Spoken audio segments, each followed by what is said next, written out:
السلام عليكم ورحمة الله وبركاته، ازيكم عاملين ايه؟ ان شاء الله النهاردة هوريكم الحاجات اللي انا اشتريتها النهاردة. نزلت العتبة. طبعا المحلات حوالينا نار نار، مش ممكن الاسعار فوق الخيال. بس انا جبت القميص ده طبعا ده قميص شبابي.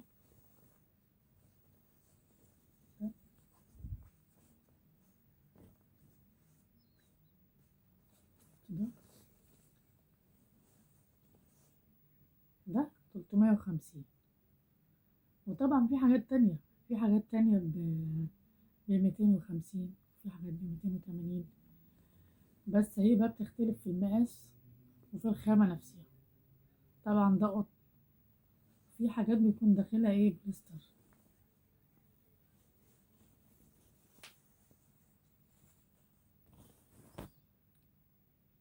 وده بنطلون،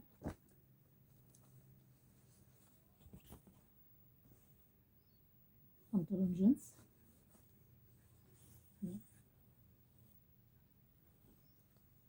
طبعا ده برضو شبابي. ده برضو طبعا برضو البناطيل اسعارها برضو خيالية. ده بالعافية بالعافية. آه الراجل كان بيقول لي 400 جنيه، بالعافية ما خدته منه ب370. مش ممكن الأسعار، والله يعني ربنا يكون في عون الناس والله. يعني وأنا من الناس برضو، يعني ما أنا ما يعني أنا نازلة ومش متوقعة، مش متوقعة المصاريف دي ولا متوقعة الحاجات دي.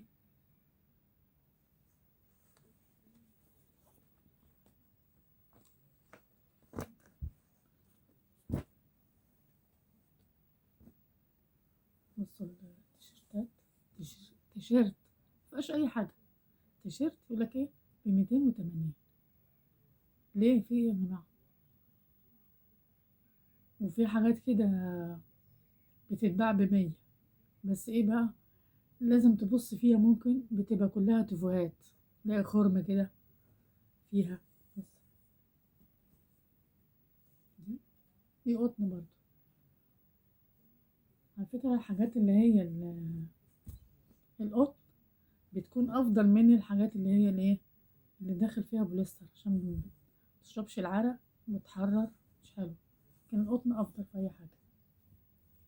دي بيضة. دي برضو مرضاش ينزلي في الفلوس إلا لما قلت له إن أنا هاخد منك إيه 2.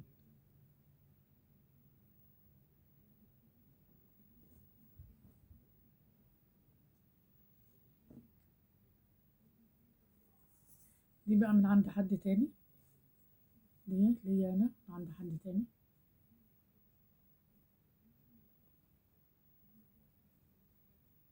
دي جبتها من حد تاني ب250.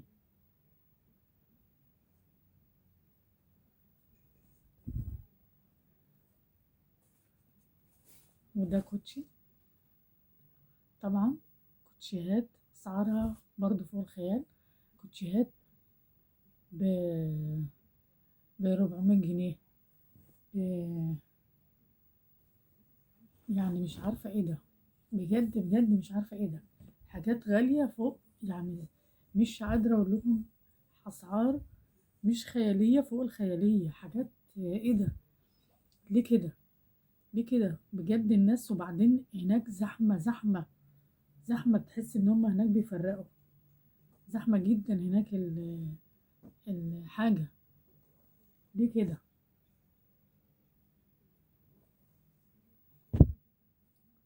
يعني الحاجات هناك. وبعدين يا جماعة اللي يروح هناك، اللي يروح مكان زي العتبة ده، يعني عارفين الواحد ماشي بيمشي شوية قدام بيبص يلاقي نفسه رجع ورا تاني. اللي يروح يا جماعة مكان زي العتبة ده ما ياخدش أطفال معاه، بجد ما ياخدش أطفال معاه. لأن الأطفال هناك بتتوه، وفي ناس هناك بتسرق منكم. ممكن تحط ده في الشنطة، ممكن انت ماشية مش واخدة بالك ان شنطتك مفتوحة ولا حاجة، في وسط الزحمة انت مش هتحسي زي لو اتفتحت حتى. لأن ناس كتيرة كانت هناك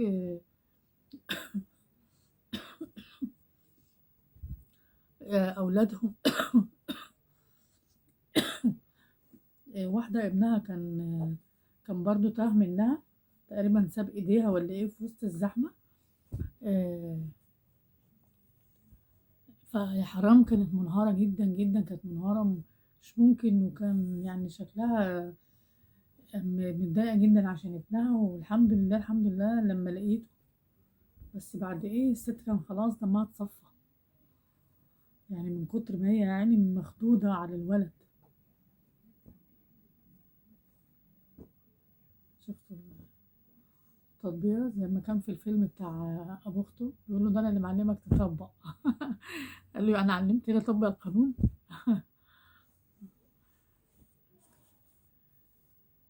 آه، فلما تنزلوا العتبة، يعني لو حد ابنه تاه منه ولا بنته تاه منه، الأسهل تخليه في غيره، ما تدوريش عليه. مش هتلاقيه. لا بجد بجد حاجة صعبة صعبة جدا. فيا ريت. وبعدين كمان الأسعار حاجة صعبة جدا والله. يعني اللي معاه 3 4 عيال هيعمل لهم ايه؟ شنط وجزم وهدوم وفساتين. والله العظيم في حاجات هناك ما تسوى، وكلها بوليستر. يعني واحد كان واقف يتحايل على الراجل عشان عايز فستان لبنته، والفستان كله بوليستر، يقول له ب150 جنيه بوليستر، وخفيف جدا. معرفش ايه ده. طب ما يدفع 150 جنيه في ده. طب ما يشوف الحاجات دي عد بتاع ب400 جنيه، وده 350، ودي 280. ايه ده؟ ليه كده؟ ليه؟ ونقول احنا نازلين عتب عشان عتبة رخيصة، ما فرقتش عن المكان اللي احنا قاعدين فيه. ليه؟ الواحد بدل ما يدب المشوار ده كان جاب من جنبيه وخلاص. يعني حرام كده والله، حرام بجد. يعني ممكن ده موسم يعني مثلا، ده موسم يعني عشان كده بتعملوا فيه الأسعار. حتى أنا كنت عايزة نفسي أجيب ليا بتاع ده طرحة، معرفتش، فلوس ما كفتش معايا، ومفيش. الطرح ب150 جنيه الواحدة، وطرح تانية أي كلام كده ب180، حاجات ديت بس مش حلوة، صغيرة وكنزة كده مش حلوة. فمش عارفة ايه في توحش كده في الغلاء. بالراحة يا جماعة علينا شوية، بالراحة. مش كده والله. يعني هي في حاجات رخيصة هناك، بس مش كل حاجة، مش كل حاجة. الحاجات اللي تلزمنا هي اللي مش رخيصة. وبعدين لما مثلا واحدة ما عندهاش حد تسيب عيلها معاه، آه تنتبه له، ما تسيبوش من ايديها، تنتبه له جامد. لان في ناس في وسط الزحمة بتسرق الاولاد، بتسرقك انت شخصيا، بتسرق فلوسك. يعني حاجة صعبة جدا والله. يلا وربنا يا رب كل سنة وانتم كلهم طيبين، وعيد سعيد عليكم يا رب.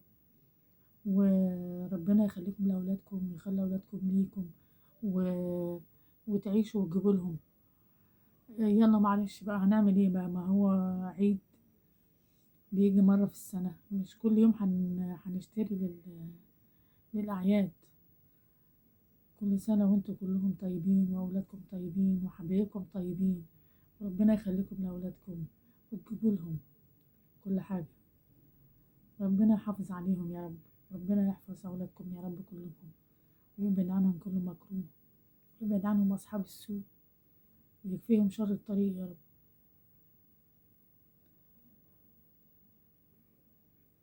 دي كانت النهاردة الحاجات قلت أوريها لكم عشان برضو تاخدوا فكرة عن الأسعار. اللي عايز ينزل يا جماعة يشتري من العتبة مفيش داعي. بجد الأسعار أي مكان جنبك مش هيبقى فارق كتير.